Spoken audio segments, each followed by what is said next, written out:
जयन्तीस्या वदतोऽपि भारते विभूति अस्ति त्रिकृतोऽपि निहितो शिवाय धात्रे सुगताय विष्णवे जिनाय तस्मै सकलात्मने नमः। तज्जयति परम ज्योति समम समस्तैरनंत पर्यायै दर्पणतल सकला प्रतिफलति पदार्थ मालिका यत्र कारणनमस्कारम् हरिनन्तानं तये विशिष्टानं आयैवज्जायानं लोयन्मिन्यासौ वसापूर्णम् जय मंगल भूतानं विमलानंदं सन्मयानं त्रैलोक्यजयानं नमोस्तया सौविशेषानं। मैं इस युग के अंतिम तीर्थंकर युग प्रमुख शासन नायक भगवान महावीर स्वामी को एवं उनकी आराध्य आचार्य आज परंपरा के कट्टर समर्थक मम शिक्षा दीक्षा प्रदाता परम पूज्य गणाधिपति कंदराचार्य गुरुवर श्री गुरु सागर महाराज को अपना नमस्कार निवेदित करते हुए आप सब लोगों के लिए अपना मंगलमय आशीर्वाद प्रदान पूर्वक आज की यह सूचना प्रारंभ करता। आप सब हमारी आवाज सुन रहे होंगे? जी महाराज जी, सबको आवाज आ रही है। आज भगवान महावीर स्वामी के शासन में हम सब लोग अपने धर्म का बड़ी श्रद्धा पूर्वक पालन करते हुए जैन शासन की अप्रतिम प्रभाव। जैसा कि आप सबको मालूम है, मैं बिना पीठिका के अपनी बात प्रारंभ करता हूँ। आप सब लोग प्रतिदिन नमोकार मंत्र की जाप करते हैं। यूं तो नमोकार मंत्र को हमारे लिए 108 बार जपना चाहिए। ये संख्या एक पवित्र और शुभ संख्या है। कहते हैं 9 की संख्या हो जिसमें 9वां कहा जाता है, वह संख्या सदैव मंगल और अच्छी संख्या मानी जाती है। इसलिए हमारे यहाँ नमोकार मंत्र को 9वां के रूप में जपने की पहले से ही एक परंपरा चली आ रही है। साधक लोग भी कहीं बैठते थे तो वो भी कम से कम 9 बार, और अभी तक की तो कोई इसकी हमारे लिए निश्चित ही नहीं कि हम कितना जाप करना है। फिर भी साधकों के लिए ये आवश्यक है कि अपनी मनोमालिन्यता को दूर करने के लिए, अपने पापों को परिहार करने के लिए, अपने कर्ममल के प्रक्षालन करने के लिए, अपने अंतःकरण की कलुषता को धोने के लिए, वैचारिक शुद्धता के लिए सिर्फ एक ही मंत्र है, वो नमोकार महामंत्र है, जिसका हम प्रतिदिन जाप कर सकते हैं। इसीलिए तो अपने यहाँ ये कहा जाता है कि ऐसो पंच नमो यारो सब पापों विनाशनो मंगलानम च सर्वेशे परमम अवै मंगलम। आज यदि हम इस बात पर विचार करें कि एक्चुअली ये पाप हमारे लिए हुए किस कारण से, तो पाप भी हमारे लिए हमारे मन से हुए हैं, और इन पापों को हमारे लिए अपने मन से ही धोना पड़ेगा। आप समझने की कोशिश करें, जैसे जल से ही कीचड़ पैदा होता है और उस कीचड़ को भी जल से अर्थात पानी से ही धोया जाता है। पानी कीचड़ उत्पन्न भी करता है और पानी कीचड़ की सफाई भी करता है। ठीक, अथवा दूसरा उदाहरण आपके लिए बतलाऊं तो जैसे कोई पाँव में कांटा लग जाए तो कांटे को कांटा ही निकालता है। कांटे को निकालने के लिए कांटा ही चाहिए। इसी तरह से हमारे जीवन में हमारे जो पाप होते हैं, हमारे जो कर्म होते हैं, हमारी जो वैचारिक अशुद्धता होती है, वो हमारे ही मन से हुआ करती है। और मन से होने वाले पापों को धोने के लिए लिए मन से ही जाप करनी होगी। जैसे जल से कीचड़ उत्पन्न हुआ और जल से ही उसको धोया जाता है, वैसे मनसा चिंतित पापम मनसारेव विशुद्धे, हमारे मन के द्वारा ये पाप हुए हैं, हमारी काया के द्वारा पाप हुए हैं, हमारे वचनों के द्वारा पाप हुए हैं। इन पापों को, इन दुष्कर्मों को हमारे लिए अपने ही मन से धोना पड़ेगा। इसके लिए हमारे जैन धर्म में, जैन समाज में एक अच्छा प्रचलन है कि हम नमोकार मंत्र की जाप देते हैं, माला कहते हैं। जाप शब्द में 2 अक्षर है, नमोकार में 4 अक्षर है, जाप में 2 अक्षर है। और ये दोनों अक्षर हमारे लिए कैसे हैं? जकारो जन्म विच्छेदा, पकारो पाप नाशका, जन्म पाप विच्छेदा, जपा इति प्रोच्यते। देखिए आप, जप शब्द में 2 अक्षर हैं, एक पहला अक्षर है जा अक्षर। जा अक्षर का मतलब होता है जन्म, और जिसको जन्म होता है उसके साथ मरण भी लगा रहता है। जकार शब्द का अर्थ है जन्म और मरण। पकारो अर्थात पा, ये जप में जो दूसरा अक्षर है पा, इस पा अक्षर का मतलब है पाप। तो जकारो जन्म विच्छेदा, पकारो पाप नाशकः, जन्म मरण विच्छेदा जपा इति प्रोच्यते। आचार्य कहते हैं जा शब्द से जन्म और मरण, और पा शब्द से पाप, अर्थात जिससे हमारे जन्म मरण और पापों का क्षय होता है, उसे हम जप कहते हैं, जाप कहते हैं।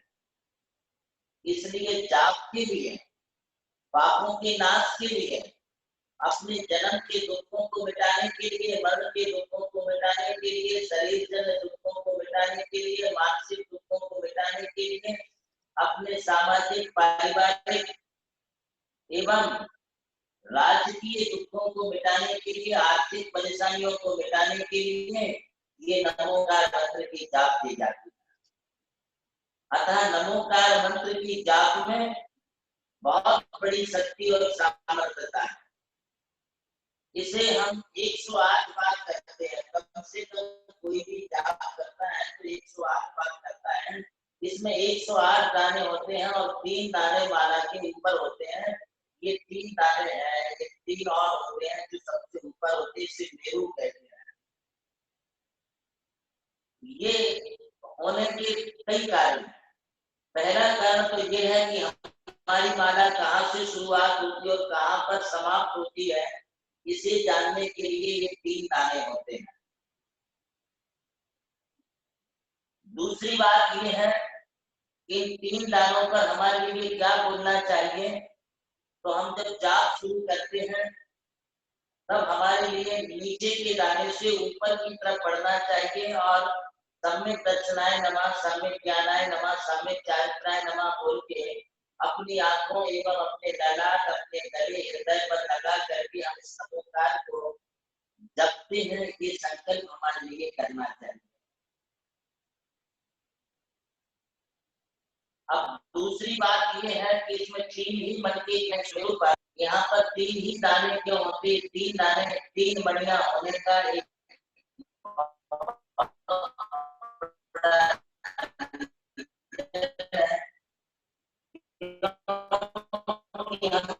तीनों लोकों में, लोक में घूमते हैं। तीनों लोकों में ऐसा कोई स्थान बाकी नहीं है जहाँ पर हम ना गए हो, हमने जन्म मरण ना किया। इन तीनों लोगों के जन्म मरण को मिटाने के लिए हम इन मंत्रों पर सम्यक दर्शन, सम्यक ज्ञान, सम्यक चारित्र बोल करके अपनी जाप की शुरुआत करते हैं।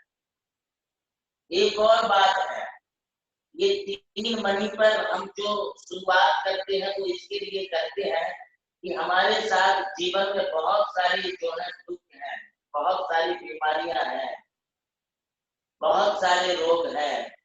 कुछ रोग ऐसे हैं जो हम डॉक्टर की मेडिसिन लेकर के दूर कर सकते हैं, उन्हें शारीरिक रोग कहते हैं। कुछ रोग ऐसे हैं जो हमारे मन के रोग हैं, मन की बीमारियां हैं, उन्हें हम साइकोलॉजी डॉक्टर के पास जाकर के अपनी औषधि करके अपने इलाज करा सकते हैं। कुछ बीमारियां हैं जो हमारी आध्यात्मिक बीमारियां हैं, और वे बीमारियां के लिए हमारे लिए 3 मणियों पर, 3 दानों पर सम्यक दर्शन, सम्यक ज्ञान, सम्यक चारित्र बोल करके अपने जीवन में इस जन्म मरण और बुढ़ापे के दुखों से बचने के लिए हम इन तीनों पेड़ों का सहारा लेते हैं। एक और बात,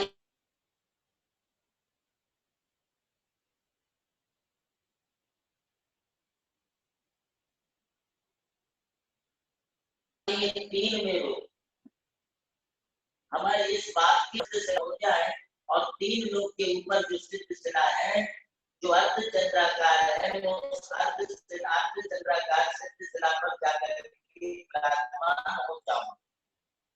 इस प्रकार का संकल्प पूरा करने के लिए हम 3 मणियों पर सम्यक दर्शन, सम्यक ज्ञान, सम्यक चारित्र बोलते हैं। एक और बात है, वह यह है कि हमारा मिथ्यात्व अर्थात मिथ्या दर्शन, मिथ्या ज्ञान, मिथ्या चारित्र छूट जाए और हमें 3 रत्नत्रय की प्राप्ति हो जाए। ये रत्नत्रय की प्राप्ति होने के लिए भी हम अपनी इस माला के ऊपर मेरू में जो 3 दाने हैं, इनको हम स्मरण करते हैं। आप मेरी बात बहुत अच्छी तरह से समझ रहे होंगे, क्योंकि मैं मूल अर्थों को बहुत सरल और सहज भाषा में आप लोगों के सामने रख रहा हूँ। यदि संस्कृत और प्राकृत भाषा में शास्त्रों का उदाहरण लेकर के बातों को रखता था तो तुम्हें समझने में कठिनाई होती थी। मैं आपके साथ बात कर रहा हूँ। ये जैसे शुरुआत कहाँ से होती है और आखिरी कहाँ पर होती है, ये हमारे लिए इस माला से मालूम पड़ता है। इसी प्रकार से हमारे लिए जब हम माला की शुरुआत करते तब हमें सम्यक दर्शन, ज्ञान, चारित्र को नमः ये बोल करके शुरुआत करनी चाहिए। और जब हमारी माला पूरी 108 दाने की माला जब पूरी हो जाती है, तब लास्ट में पुनः सम्यक दर्शन, सम्यक ज्ञान, सम्यक चारित्र बोल के अपनी आंखों पर, ललाट पर, हृदय पर लगा करके माला पूरी करके 3 आवृत बोल करके फिर हमारे लिए नमस्कार करके माला का समापन करना चाहिए। उसके बाद आप आसन छोड़ सकते हैं। उसके बाद आप उठ करके दूसरी जगह जा सकते हैं। एक बात ध्यान रखें, यदि कोई अस्वस्थता में माला फेर रहा है और बीच में उसके लिए यदि बाथरूम आती है या उसके लिए टॉयलेट आती है अथवा उसके लिए छींक आती है अथवा उसके लिए जो है दवाई आती है, तो उसकी माला जो है वो विस्फल हो जाती है। माला फेरते समय हम बीच में उठ के ना जाए, आसन ना बदले, उसी आसन में बैठे रहे। यदि हम उठ करके जाते हैं तो माला का फल प्राप्त नहीं होगा। यदि हम माला करते करते आधी माला छोड़ करके बाथरूम चले जाते हैं, टॉयलेट चले जाते हैं, तो भी ठीक नहीं। दूसरी बात यह है कि माला फेरने वाले कपड़े हमारे शुद्ध होना चाहिए। किसी भी स्थिति में अशुद्ध कपड़े में हम माला ना फेरें। माला को बड़ी एकाग्रता पूर्वक फेरें। हमारे जीवन में, हमारे से दिन भर में अनेक पाप होते हैं। सिर्फ दिन में भी होते हैं, रात में भी होते हैं।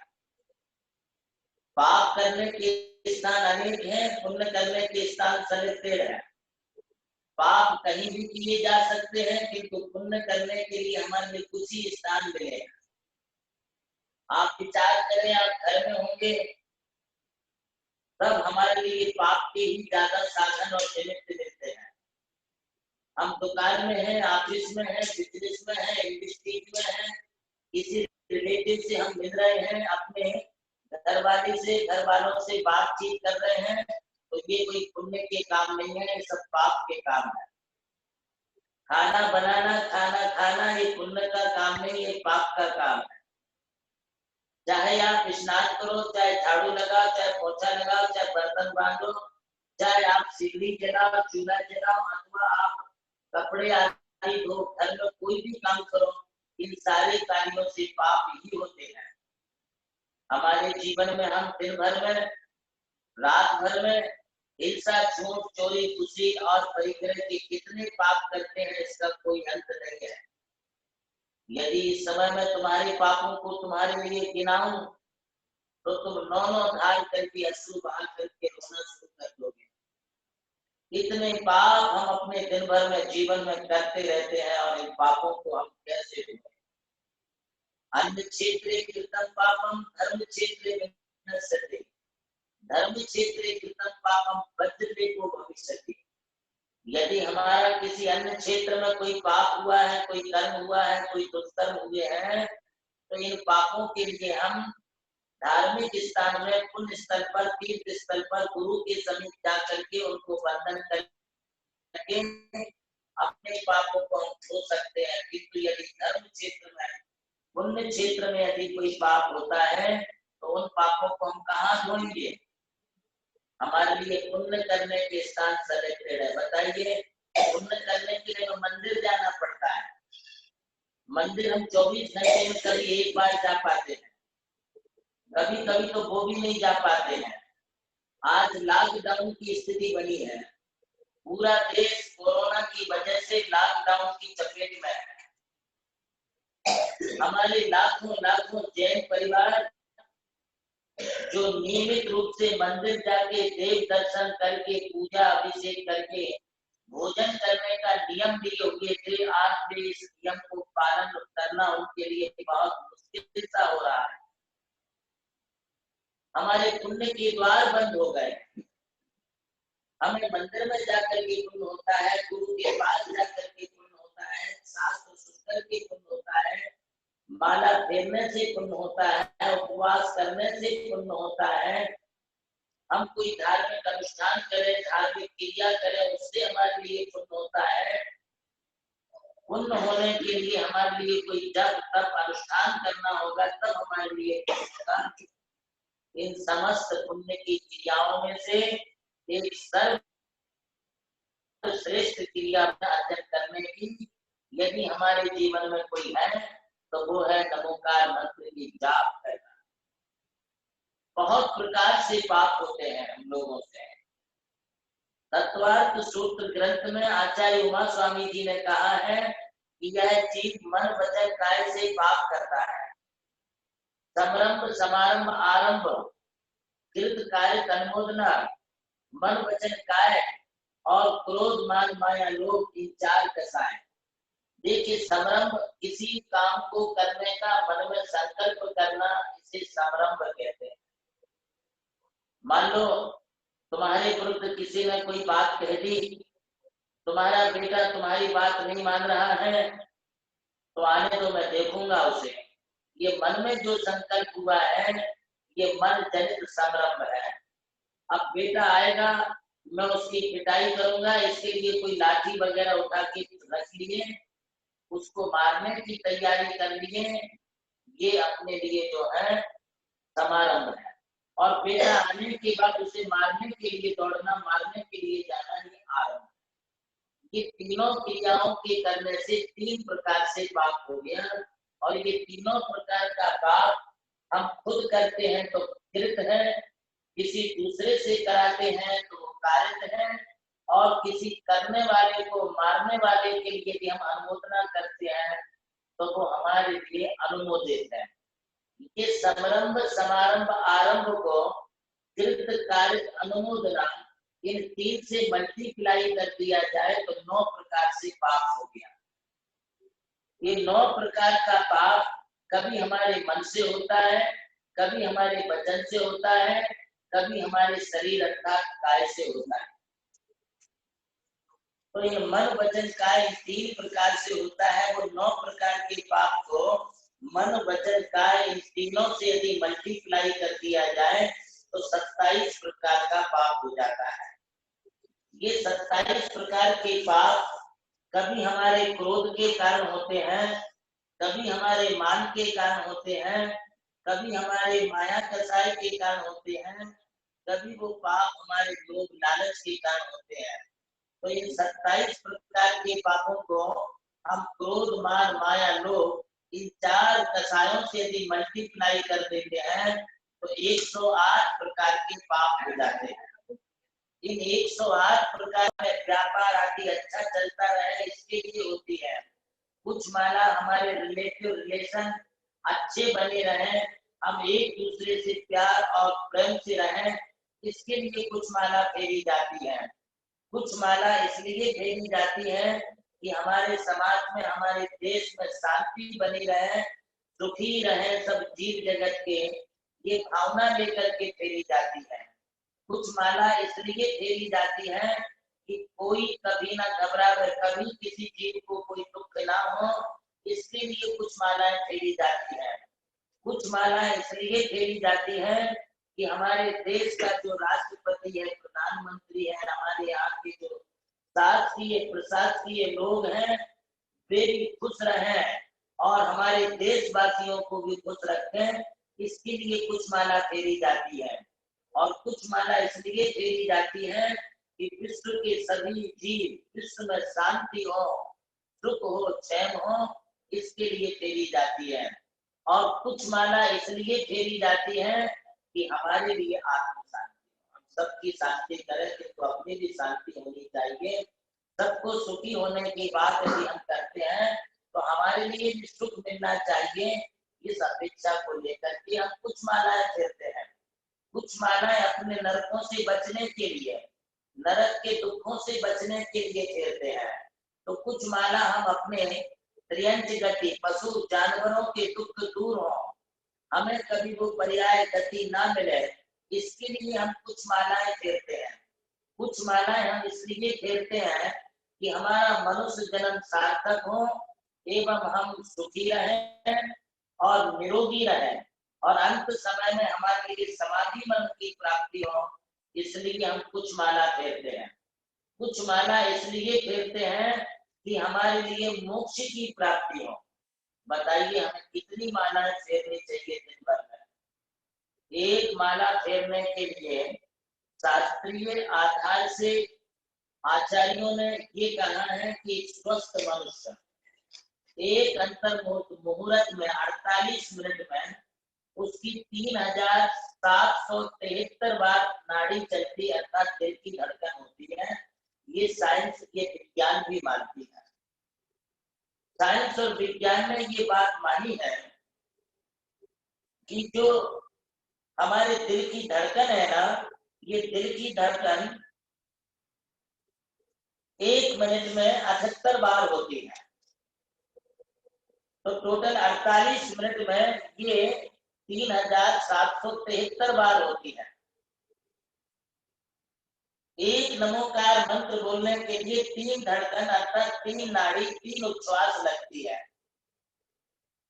जब हम नमोकार मंत्र बोलते रहते हैं तो हमारे 3 धड़कन में एक बार पूरा नमोकार मंत्र हो जाना चाहिए।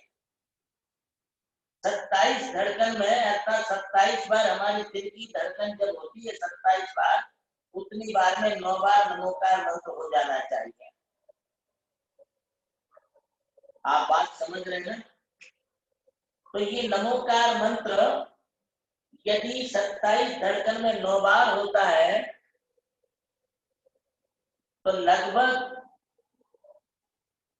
78-81 धड़कन में ये हमारे लिए जो है 3 बार 4 बार हो जाएगी। 3 बार जो है हमारी अर्थात 3 कालशब्द बोले तो 27 बार नमोकार मंत्र हमारा बोलना हो जाएगा। इस तरह से हम नमोकार मंत्र के लिए यदि 1 मिनट में हम इतना नमोकार मंत्र बोल सकते हैं तो 48 मिनट में हम कितनी बार बोल पाएंगे? हमें निरंतर माला के लिए पूरी एकाग्रता के साथ अपना जाप पूरा करना चाहिए। हर मणि पर, मनके पर एक बार पूरा नमोकार मंत्र होना चाहिए।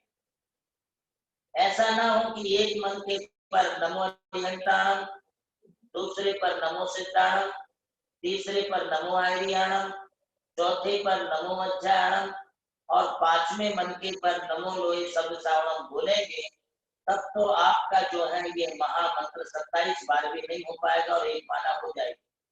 पूरी माला पर हर मंत्र पर एक बार हमें नमोकार मंत्र अवश्य पूरा बोलना चाहिए। इस प्रकार नमोकार मंत्र बोलने से हमारे पापों का नाश होता है।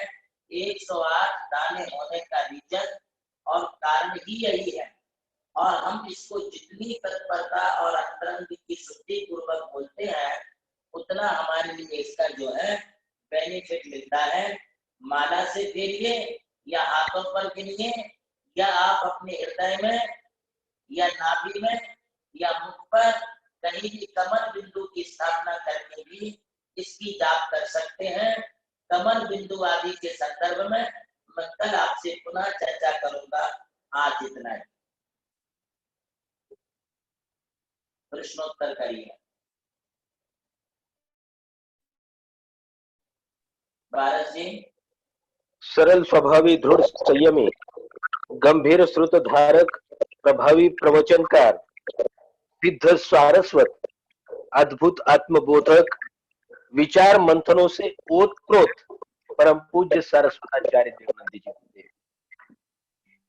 निश्चित रूप से जीवन सही जीने का मार्ग आपसे मिलता है, और वास्तव में मैं जाति नहीं करता हूं कि भगवान महावीर के आशीर्वाद आपके मुखारबिंद से, आपके आशीर्वादों में हमें यहाँ पर प्राप्त होते हैं।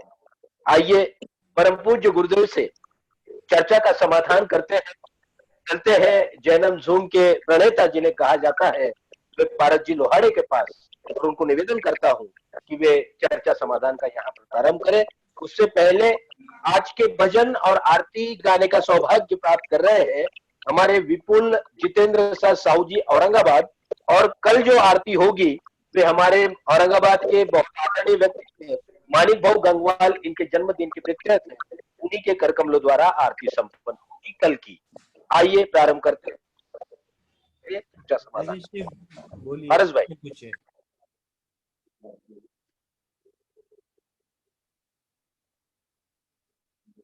पहला सवाल शायद दाऊ जी पूछ रहे हैं। जो भी महाराज जी से सवाल पूछना चाहता है वो अपने मोबाइल के राइट हैंड कॉर्नर में मोर बटन में जाके हैंड रेज कीजिए। जो भी हैंड रेज करेगा उसी सवाल पूछने का मौका मिलेगा। पहला सवाल पूछने का मौका है रजनीश जी संदेली है। दाऊ जी है। दाऊ जी जी बोलिए, बोलिए आप सवाल पूछिए।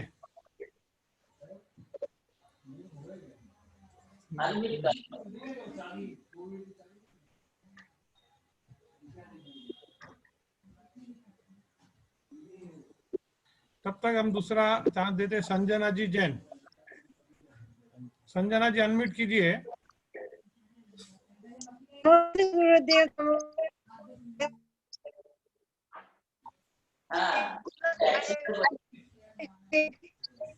नमस्कार कर सकते हैं लेकिन मेरा ये सवाल है। आगे जी बोला है, ये तो वाक्य बोल दिया। बोले वो दबा के सागर जी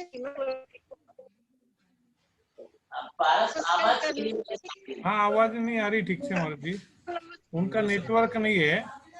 तब तक मैं अगला मौका देता हूँ शशि जी कासलीवाल। बोलिए शशि जी कासलीवाल, बोलिए, अनम्यूट कीजिए अपना फोन। नमस्कार आचार्य जी, नमस्कार आचार्य जी।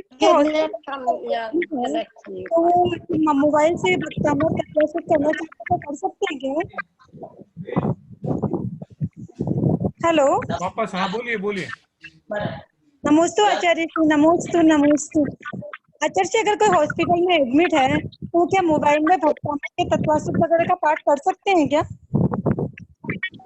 हाँ बोल सकते हैं। नमोकार मंत्र है, भक्तामृत है, कोई स्तुति है, आप मोबाइल में ऐप चालू करके आप रोगी के लिए घर में कहीं भी सुना सकते हैं, कोई बाधा नहीं है, सुना सकती है शशि। अगला प्रश्न।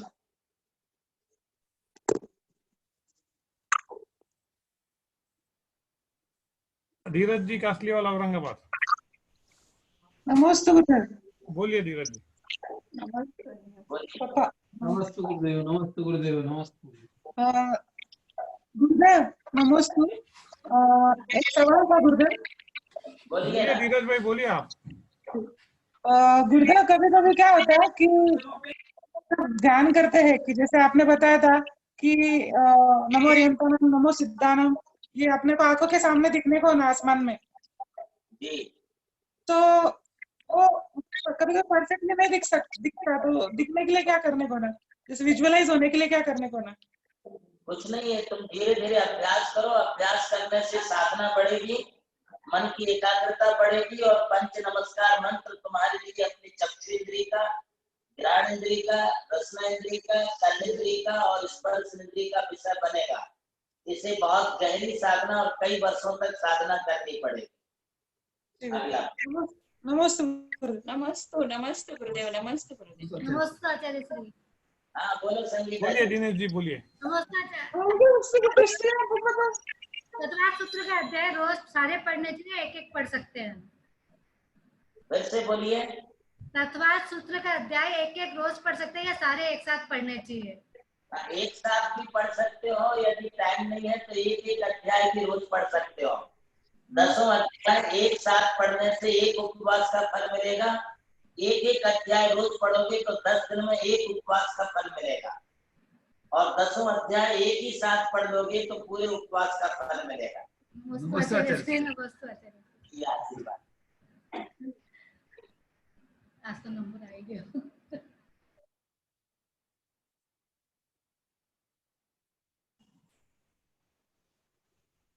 नमस्ते महाराज जी। नमस्ते महाराज जी। नमस्ते आप बोलिए साहब। महाराज जी, मेरी शंका है कि आपने हमारे परिवार को एक मंत्र संहिता प्रदान की है आपके करकमलों द्वारा, और कई कुंवर हमारे यहाँ आए हैं जिन्होंने आहार विहार घर से किया है, उन्होंने भी कुछ मंत्र संहिता हमें प्रदान की है, लेकिन उस मंत्र संहिता में जो बीज मंत्राक्षर है, कहीं ओम है तो कहीं ह्रीम नहीं, कहीं क्लीम है तो कहीं अरम नहीं, तो ऐसे मंत्रों के जाप से कोई प्रभाव हो सकता है या कोई उसका फल है? देखिए, मंत्र संहिता और लघु विज्ञानुवाद ये दो जैन धर्म के भी प्रमुख ग्रंथों में से है, मंत्रों के ग्रंथों में से। इस मंत्र संहिता में अनेक प्रकार के मंत्र बीजाक्षर वाले जाप दिए गए। हाँ। मंत्रों में ये जरूरी नहीं है कि सभी मंत्र बीजाक्षर एक तरीके हो। ये सभी मंत्र बीजाक्षर अलग अलग प्रभाव वाले हैं और अलग अलग प्रकार के हैं। अलग अलग कार्यों की सिद्धि के लिए इनका जाप किया जा सकता है। इसलिए कोई मंत्र बीजाक्षर में ओम ह्रीम होता है, किसी में श्रीम क्लीम होता है, किसी में आरम होता है, किसी में गुलूम और ऐम शब्द होता है। जहाँ जिन बीजाक्षरों को जहाँ है उसी प्रकार से उसका जाप करना चाहिए। हम किसी भी मंत्र में अपनी इच्छा अनुसार मंत्रों में हेर फेर नहीं कर सकते हैं, उन्हें बदल नहीं सकते हैं। नामहीन मनम से तुम जन्म संतति, यदि कोई मंत्र में अक्षर कम या ज्यादा हो जाता है तो फिर वो मंत्र प्रभावहीन हो जाता, उसका फल प्राप्त नहीं होता है। इसलिए जिन मंत्रों में जो भी बीजाक्षर और अक्षर हैं उनको अच्छा ही रख करके उनकी प्राप्त करना चाहिए।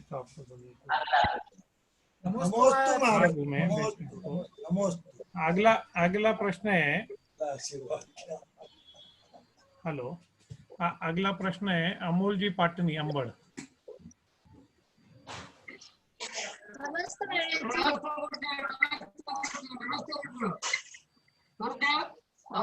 बोलिए बोलिए।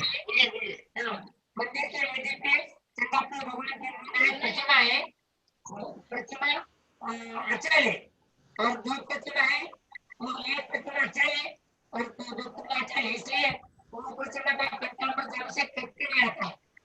तो जो प्रतिमा है नीचे की अचल की, उसमें खाली जलाभिषेक किया और उसमें खाली पंचांग किया तो आपका कुछ भी आवाज नहीं आ रहा है, कुछ भी नहीं समझ रहा है। मानिकचंद जी आवाज ठीक नहीं आ रही। नमस्ते गुरुदेव। हाँ बोलिए आप। हेलो। हाँ आ रही, आप बोलिए। नमस्ते गुरुदेव। अरे नहीं, वेदी के ऊपर चंद्रपुर भगवान की मूलनायक प्रतिमा है हाँ, उसका पंचामृत अभिषेक करने में दिक्कत आती है थोड़ी, ऊपर होने से। तो नीचे जो प्रतिमा है वेदी पे, उसको वेदी जल पात्र में लेके उसका जला पंचामृत अभिषेक पूरा करते हैं, और वो प्रतिमा का अभिषेक 8 दिन में 1 दिन ही हो जाता है। तो ऐसा करे तो चलता है क्या? देखिए, आवाज आ नहीं आ रही महाराज जी? हमारी आवाज आ रही ना? सुनिए मेरा उत्तर सुनिए। हाँ, ऐसा है, आवाज आ रही ना पारस जी? हाँ आ रही महाराज जी, आ रही, बोलिए। देखिए, ऐसा है कि मंदिर में जो मूल नायक प्रतिमा होती है उसको विराजमान करते समय ऐसी ही व्यवस्था बनानी चाहिए जिससे उसका पूरा अभिषेक हो सके। अब यदि किसी कारण से हम पूरा अभिषेक नहीं कर पाते हैं तो वैसी स्थिति में आप अलग से कोई छोटी मूर्ति जलवट में लेके उसका पंचामृत अभिषेक करके आप जो है पूरा अभिषेक कर सकते हैं। वैसे तो मूल नायक प्रतिमाओं का पूरा पंचामृत अभिषेक होना ही चाहिए, यही शास्त्र की विधि है। घर में कोई बूढ़े बुजुर्ग आदमी है तो उनको पूरा भोजन खिलाना चाहिए। ऐसा नहीं है कि बूढ़ा हो गया तो सिर्फ पानी पिला दिए। इसी प्रकार से जो मूल नायक प्रतिमा होती है उसके लिए भी पूरा पंचामृत अभिषेक करना चाहिए। व्यवस्था नहीं है तो उसके लिए बात अलग है। अगला प्रश्न है पंकज जी। पंकज जी बताइए अपना प्रश्न। नमोस्तु महाराज जी। जाप को अगर हमें 11 जाप करनी है तो हर बार पड़ेगा हर माला पूरी करने के बाद? एक बार फिर से बोलिए पंकज जी। महाराज जी नमोस्तु। एक जाप करने के, अब जैसे हमने 11 जाप का नियम लिया 11 माला का, तो हर बार सम्यक दर्शन, सम्यक ज्ञान, सम्यक चरित बोलना पड़ेगा क्या हर माला के बाद? हर माला पर बोलना पड़ेगा। ठीक है महाराज जी नमोस्तु। तो आखिरी में सम्यक दर्शन ज्ञान चरित्र को नमः ये बोलना चाहिए। ऐसी 11 माला। नमोस्तु महाराज। अगला प्रश्न है, आप पूछिए, आपका नाम नहीं लिखा है, पूछिए आप प्रश्न। आरती। नमस्ते गुरुदेव। नमस्ते। हाँ बोलिए। गुरुदेव मेरा प्रश्न है, आचार्य परमेष्टि और गंधर्व परमेष्टि एक ही है क्या? बोलो ना। नमस्ते गुरुदेव। आरती। आचार्य परमेष्टि और गंधर्व परमेष्टि एक ही है क्या? नमस्ते गुरुदेव। एक्चुअली तीर्थंकर के समय समोसरण में जिनके निमित्त से दिव्य धुनी गिरती है, हाँ, आचार्य गंधर्व कहलाते हैं। अच्छा। और तीर्थंकर के समय में वे गंधर्व ही पूरे गांव को संभालते हैं। जो कार्य आचार्य करते हैं वही कार्य गंधर्व करते हैं। आचार्य से गंधर्व का कार्य क्षेत्र थोड़ा और अधिक होता है। तीर्थंकर भगवान की दिव्य देशना को झेलते हैं, ग्रंथित करते हैं। और आचार्य परमिष्टि, ये जरूरी नहीं है कि वो आचार्य परमिष्टि तीर्थंकर की दिव्य देशना को ग्रंथित करें, किंतु गंधर्व के लिए ये नियम है। वैसे गंधर्व और आचार्य का पद एक ही होता है। नमस्ते गुरुदेव। नमस्ते। अगला प्रश्न है निर्मला जी पाटनी। आवाज नहीं है। हाँ निर्मला जी पाटनी, अगला प्रश्न। निर्मला जी अनम्यूट कीजिए। निर्मला जी अनम्यूट कीजिए। हाँ बोलिए बोलिए, चालू हो गया, बोलिए। नमस्ते महाराज जी। नमस्ते महाराज। हाँ बोलिए। महाराज जी आपको वास्तु शास्त्र में इतनी अच्छी जानकारी है तो हमको वास्तु शास्त्र के बारे में कुछ जानकारी दीजिए ना। वास्तु शास्त्र की जानकारी बहुत विशाल है, विशद है। इसके लिए अलग से प्रवचन श्रृंखला चालू करनी पड़ेगी। वास्तु के संदर्भ में मैं कितना बोलूं उतना कम है। फिर भी आपने पूछा है तो वास्तु के लिए हमें दिशा एवं अपने इंटीरियर का विशेष ध्यान रखना चाहिए। जहां पर हम मकान बनाते हैं वहाँ पूरब और उत्तर की तरफ ढलान होना चाहिए, ईशान की तरफ ढलान होना चाहिए। हमारे इंटीरियर में आग्नेय में किचन हो, मास्टर रूम हमारे नैऋत्य में हो, एवं वायव्य में गेस्ट रूम हो, और पश्चिम में बच्चों की स्टडी का रूम हो। हमारे यहाँ ईशान्य पूर्व दिशा में जो है गृह चैत्यालय, इस प्रकार की व्यवस्थाएं बना करके हमारे लिए जो है। अगला प्रश्न है शलाका जी से। नमस्ते महाराज। बोलिए, आपका प्रश्न बोलिए। आपका प्रश्न पूछिए। प्रश्न आपने माइक म्यूट कर दिया है, अनम्यूट कीजिए माइक। आपने माइक म्यूट कर दिया, शलाका जी माइक अनम्यूट कीजिए।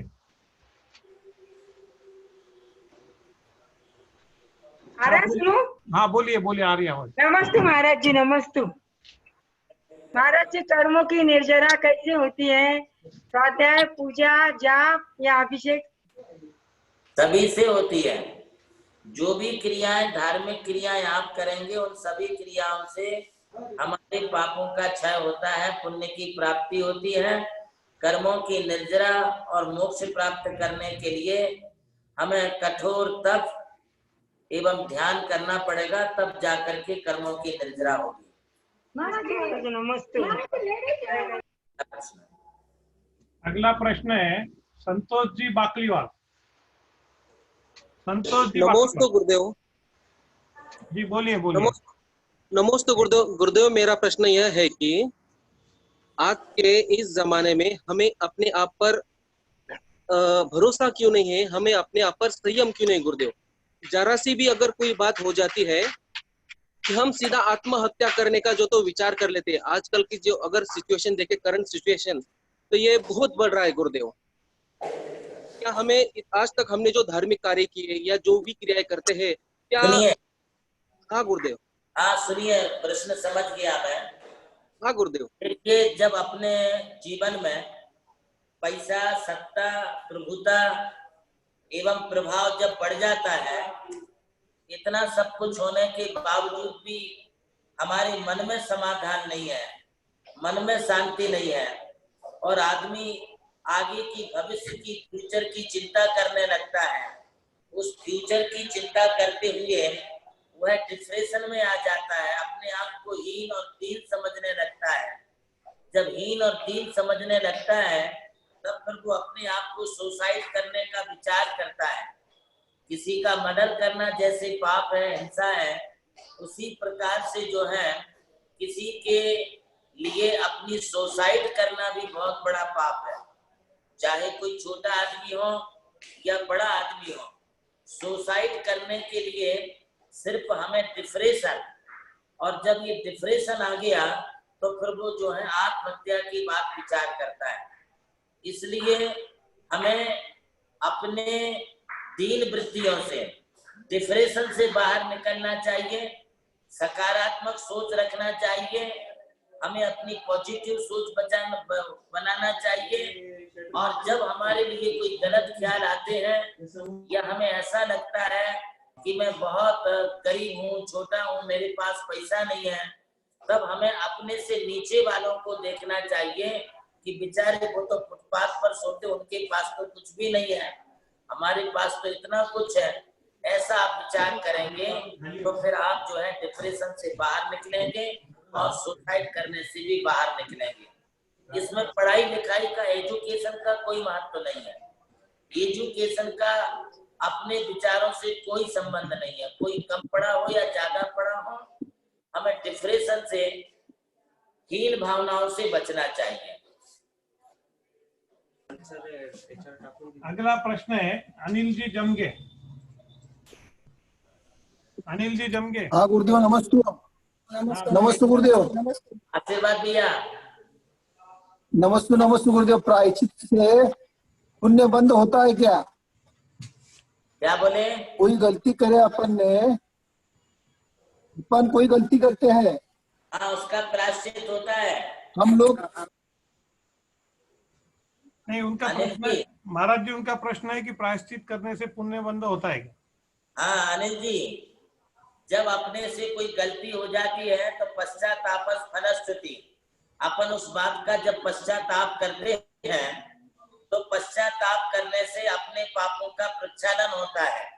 अथवा अपन गुरु के पास, भगवान के पास जाकर के अपनी गलतियों को निवेदित करते हैं कि हमने अपने जीवन में ये गलतियां किया है।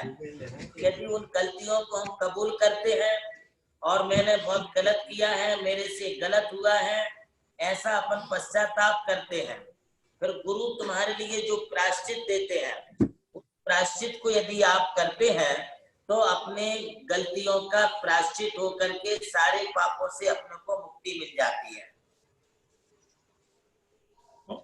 महाराज जी अगला प्रश्न है पारस लोहाड़े का। महाराज जी आवाज आ रही है? बहुत अच्छी आवाज आ रही पारस जी आपकी। मेरा इसी प्रश्न से आगे प्रश्न है कि प्रायश्चित लेने के बाद तो उसका पुण्य बंद हो जाता है, लेकिन फिर वही गलती करे और फिर प्रायश्चित ले तो फिर क्या, फिर ऐसा चलेगा? देखिए, यदि कोई सोने की चैन है, यदि वो टूट जाती है तो उसे हमें जोड़ना चाहिए, गंदी होती है तो उसे साफ करना चाहिए। बराबर। हमारे जो व्रत हैं वो भी सोने और चांदी, हीरे जवाहर से ज्यादा महत्वपूर्ण होते हैं। यदि कोई व्रत एक बार, दो बार, तीन बार भी टूटता है, बार बार भी गलतियां होती हैं, तो हम उसे बार बार जो है उसे अपना प्रायश्चित करके सुधारना चाहिए। किंतु अनेकों बार यदि हम वही गलती की पुनरावृत्ति करते हैं तो उसके प्रायश्चित का कोई औचित्य नहीं है। हमारे शास्त्रों में, हरिवंश पुराण में आया है कि सेठ चारुदत्त ने अपने पिछले जन्म में 7 बार व्रत लिए, 7 बार उसने प्रतिज्ञा लिया, नियम दिया, और 7 बार उससे जो है वो व्रत टूट गया। अगले जन्म में वो व्रतों को पालन करने से चारुदत्त सेठ बना, किंतु 7 बार उसको जो है नुकसान सहन करना पड़ा, ठोकर खानी पड़ी, घर से निकलना पड़ा, जंगलों में भटकना पड़ा, समुद्र में डूबना पड़ा। ऐसा उसके साथ 7 बार हुआ। अच्छा। हाँ, तो गलतियां कई बार हो सकती हैं, ऐसा कुछ नहीं है। हाँ। जो आप कपड़े पहनते हैं वो कपड़े आपको बार बार धोने पड़ते हैं, एक बार धोने साल भर पहनते हैं ऐसा नहीं है। आप जितनी बार पहनते हैं उतनी बार धोना पड़ता है। इसी प्रकार से हम लोग व्रत जितनी बार पालते हैं उतनी बार हमारे लिए उसका प्रायश्चित करना पड़ता है। कई बार गलतियां जाने में होती, कई बार अनजाने में होती है, कई बार प्रमाद से हो जाती है, कई बार जो है राग द्वेष के कारण हो जाती है, कई बार कोई हम संसार के विषय भोगों को देखते हैं तब हो जाती है। ऐसी स्थिति में हमें स्थितिकरण भी करना है, उपगूहन भी करना है, और उनकी गलतियों को ढक करके उनके लिए प्रायश्चित भी करना और कराना है। ठीक है। अगला प्रश्न है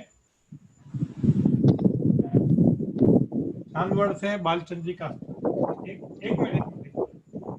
नमस्ते गुरुदेव। नमस्ते गुरुदेव। आशीर्वाद। बोलिए बालू का, बोलिए। नमस्ते नमस्ते गुरुदेव। बोलिए। कहाँ बैठे हो? बस खेत में बैठे। नमस्ते गुरुदेव। हाँ बोल। बोलिए, प्रश्न बोलिए आपका। ये अभी हमारे सब लॉकडाउन में जो अपने पूरे श्रावक है, हम मुनि भक्त है, तो हमने चातुर्मास में क्या करना चाहिए गुरुदेव, क्या हमारा पुण्य बंद बढ़े? जहाँ साधु लोग विराजमान हैं, अपन लोग वहां जाकर के साधु संघों के लिए बड़ी शांति और शुद्धता पूर्वक चौका लगाएं,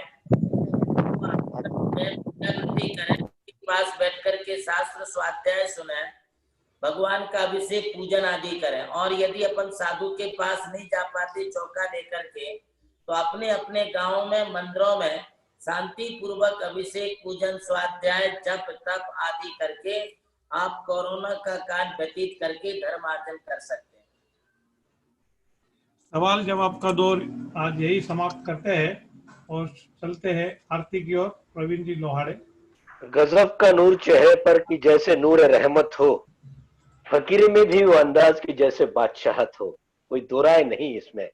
आइए परम पूज्य गुरुदेव की महाआरती करने का सौभाग्य प्राप्त करते हैं। आज की महाआरती सामूहिक रूप से होगी। सभी से निवेदन है कि वे अपनी अपनी आरती जला ले, अपनी अपनी आरती लगा ले और परम पूज्य गुरुदेव की महाआरती करने का सौभाग्य प्राप्त करें।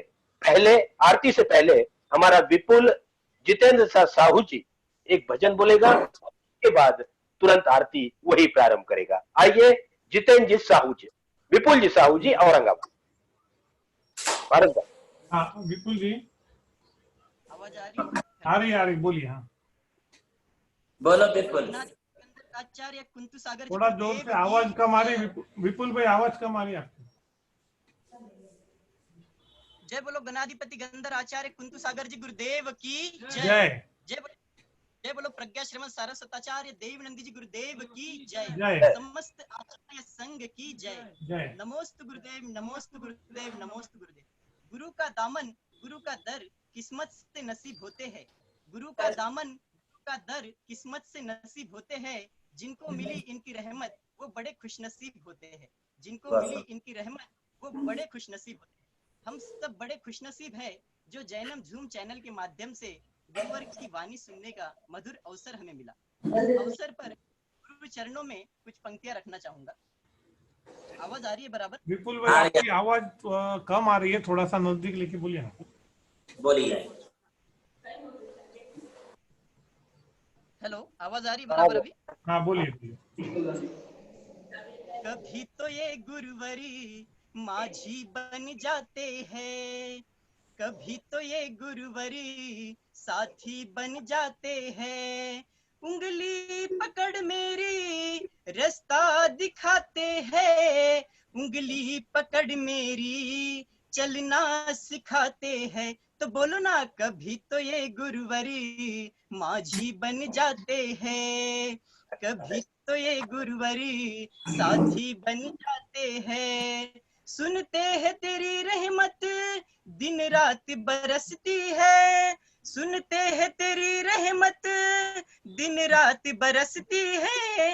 एक बूंद जो मिल जाए किस्मत ही बदल जाए, एक बूंद जो मिल जाए किस्मत ही बदल जाए। तो बोलो ना, कभी तो ये गुरुवरी माझी बन जाते हैं, तो ये गुरुवरी साथी बन जाते हैं।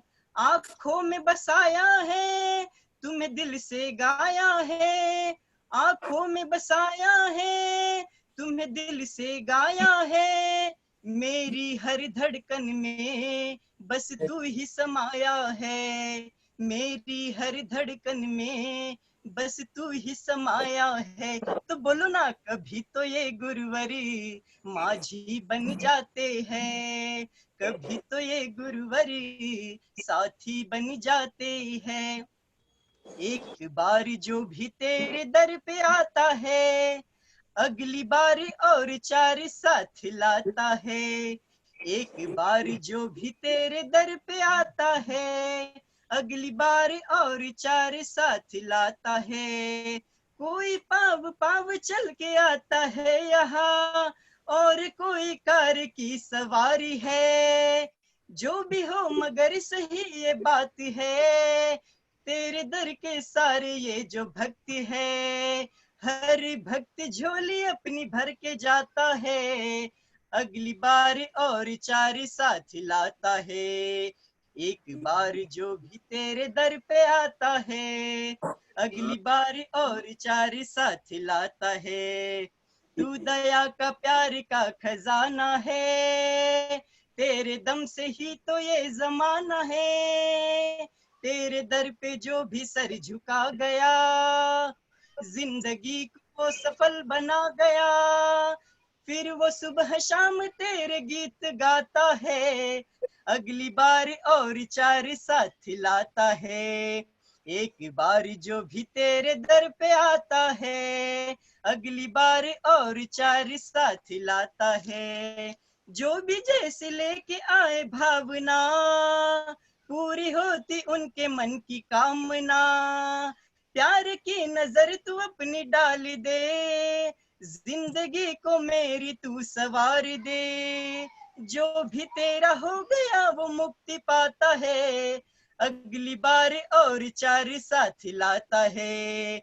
एक बार जो भी तेरे दर पे आता है, अगली बार और चार साथ लाता है, अगली बार और चार साथ लाता है। अगली बार और चार साथ लाता है। नमोस्तु गुरुदेव, नमोस्तु गुरुदेव, नमोस्तु गुरुदेव, नमोस्तु गुरुदेव, नमोस्तु। बहुत सुंदर, बहुत सुंदर।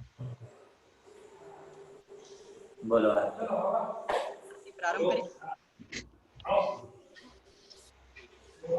नवीन भैया। हेलो हेलो आरती बा। विपुल भैया आरती को प्रारंभ करें। चलेगा। इधर जय जय है आरती को प्रारंभ करें। विपुल भैया आरती को प्रारंभ करें। हाँ करो करो। जय जय गुरुवर भक्त पुकारे, आरती मंगल गाए।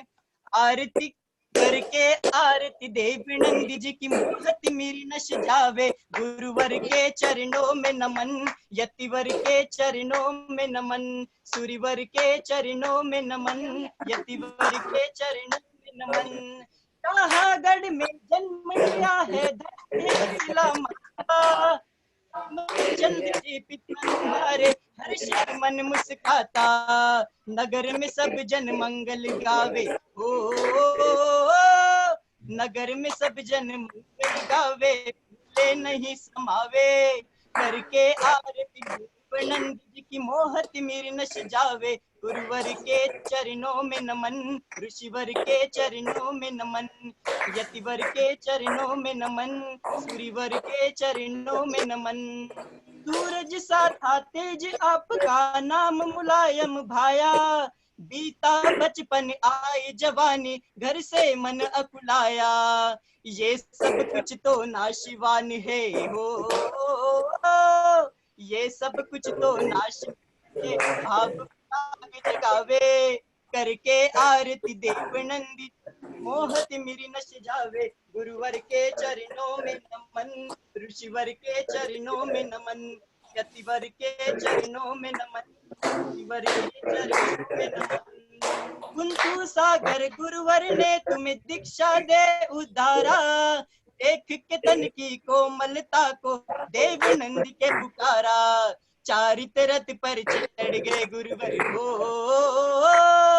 चारित रथ पर चढ़ गए गुरुवर मुक्ति बाट निहारे। करके आरती देव नंदी जी की मोहत मेरी नश जावे। गुरुवर के चरणों में नमन, सूर्य ऋषिवर के चरणों में नमन, यतिवर के चरणों में नमन, सूर्यवर के चरणों में नमन।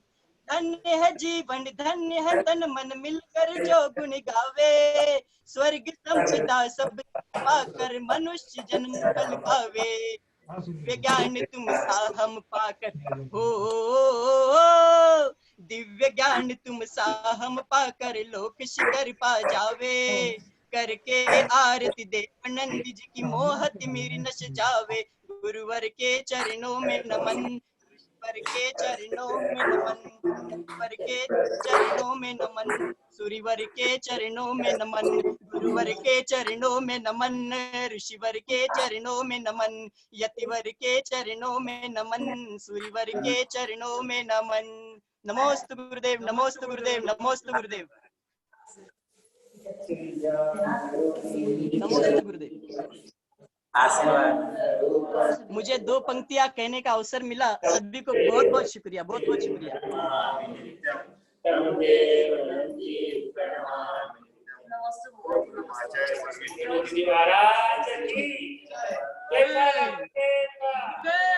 जय जय गुरुदेव, जयकारा गुरुदेव का, जय जय गुरुदेव, जयकारा गुरुदेव का, जय जय गुरुदेव। नमस्ते गुरुदेव, नमस्ते गुरुदेव, नमस्ते गुरुदेव, नमस्ते।